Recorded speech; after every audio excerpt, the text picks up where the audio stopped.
So the All Blacks have just got themselves the win in Ireland, 23 points to 13. Now, by no means was this the best performance from either of these sides. Ireland, they will look at this game as a lost opportunity, but at the end of the day, it was their first November international. They still have a few more to right those wrongs. New Zealand, once again, not their best game either, but we have to give credit where credit is due. Certain players for the Kiwis really stepped up here and helped them cement the win, but throughout the first half, we didn't see a single try scored. Couple opportunities for both sides, but each time they got close, there was either the handling error or we did see a penalty conceded, which then led to the 3 points. So New Zealand had that 3-point lead at halftime, but that was not going to be enough. Ireland came out firing in the second half. Josh Van den Flair managing to score the early try, and from that moment, it was the momentum shift. New Zealand making the mistake off the kickoff, having a bit of obstruction. Then from there,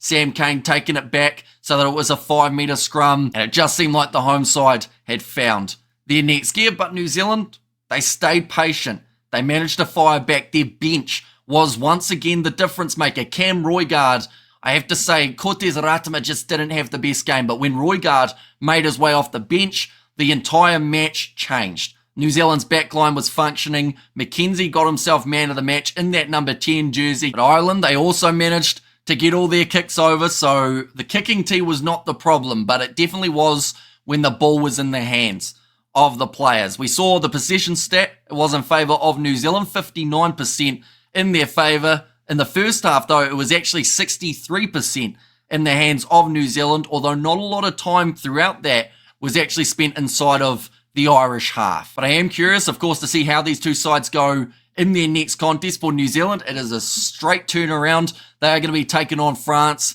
and I feel like this French side, they will be more up for it than we saw from Ireland here. It sounds harsh. Certain players for Ireland were phenomenal in this game. Jamison Gibson Park, his first game back in an international kit after his long layoff with injury, he was, for me, the standout player for the Irish all throughout this game, making so many important tackles, managing to get the ball out when they needed it. And it was just once that ball got out that the ball was dropped quite a few times. I think we had about 10 scrums throughout this game, which is, of course, something that, yes, you could blame a bit on the wet conditions, but at the same time, these two sides, they want to improve on in the future. For the Irish, another player who I thought did extremely well was Josh Van den Flair, not just because he managed to score himself the try, but also just seemed to be doing just enough in the breakdowns to make Ratama uncomfortable, because I saw from the chat a lot of people were saying Ratama wasn't getting that ball out quick enough, and I would agree, but at the same time, watching a few of the replays of those breakdowns,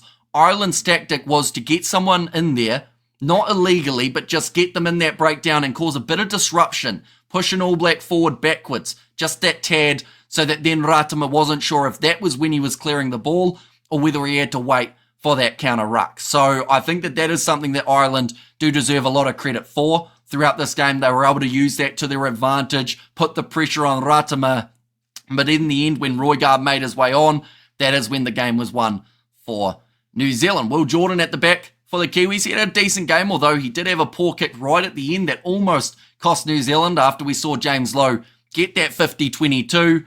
Also solid throughout this game, like I said, McKenzie got himself the man of the match, and Satiti, yet again, showing exactly why he has potential of being the breakthrough player of the year. Anytime he's got the ball in hand, he is formidable. And he also showed off his ability to win turnovers for New Zealand in this game, getting an early important one, and then we also saw Savia getting one at the end as well. But this is the only game that has taken place today for international rugby. All of the other games are taking place either tomorrow or the next game. We're going to be covering a lot of them on the channel. The next one we're doing is Australia versus England. So if you are new to the channel, of course, be sure to leave a like and subscribe. But I do thank you all very much for tuning in. I know it's only a very brief review of this game, but we are a little bit limited for time. I have to hop in a car in about 15 minutes and drive to a cricket game. But nonetheless, I do thank you all very much for tuning in. If you did enjoy, like I said, be sure to leave a like and subscribe, and I will see you all for the next one.